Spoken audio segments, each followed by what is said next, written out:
Reward the brother for that very important reminder. May Allah subhanahu wa ta'ala allow us to be active in our communities in whatever capacity possible. Ameen ya Rabbil Alameen. To conclude our topic of the hadith we spoke about this week, min husni islam al-mar'i tarkuhu ma la ya'ni.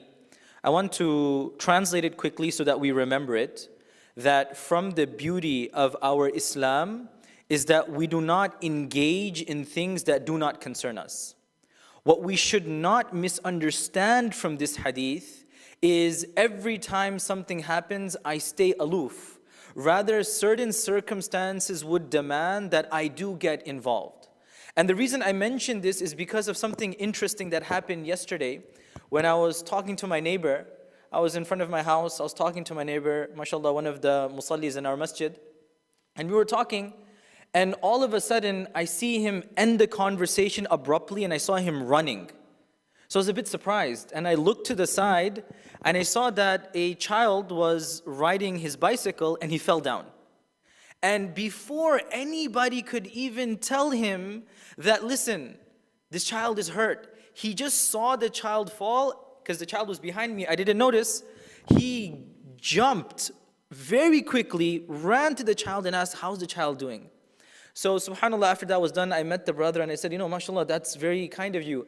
And he says, yeah, the moment I saw the child fall and hit his head, I got concerned. And the thought came to my mind, this may not be my child, but subhanAllah, it's someone else's child. And someone's child has been hurt and there's nobody there to help. I should be the first one to be there to assist. There's a lot to talk about over here. And just the one thing I want to mention, regarding this incident that just happened to me yesterday, subhanAllah, when we talk about avoiding those things that do not concern us, we're talking about those things which is known as the ugliness, right? I don't want to get involved in my, neighbor's private matters. My brother-in-law had a very bad, job issue. I'm not going to get into that. My friend had a divorce. I'm not going to get into that.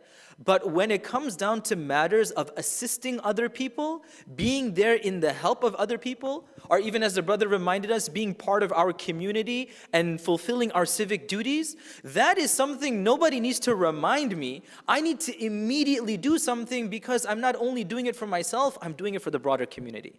So again, let me translate this hadith and let's try to internalize it. Min husni islam al-mar'i tarkuhu ma la ya'ni. That from the beauty of our Islam is that we do not engage in those things that do not concern us.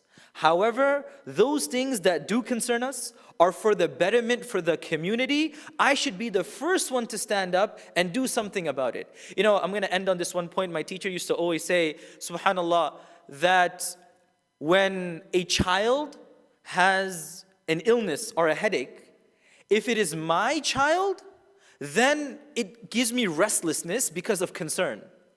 If it is the neighbor's child and that infant is crying, it gives me restlessness because I want to go to sleep, right? Imagine my neighbor's child is sick and the child and the infant is crying and screaming and I can't get my sleep. I'm like, could that child go to sleep so I can go to sleep?